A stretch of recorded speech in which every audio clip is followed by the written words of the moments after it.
Hi guys! Today we'll learn how to use and watch lives on DAZN.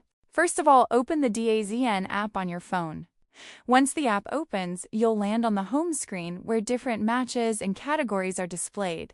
Just take a second to look around because everything you need is already there. Honestly, the layout is pretty simple and easy to understand. Now scroll down on the home screen. As you scroll, you'll start seeing different sections like highlights and live events. This is where all the exciting content is listed. So keep scrolling until you find something that says live.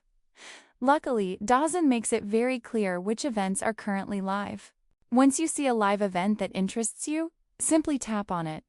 As soon as you open the live stream, the app will check whether you have a premium subscription or not. This is very important because without a premium subscription, you won't be able to watch the live content properly. So if you're serious about watching live sports, having premium access is necessary.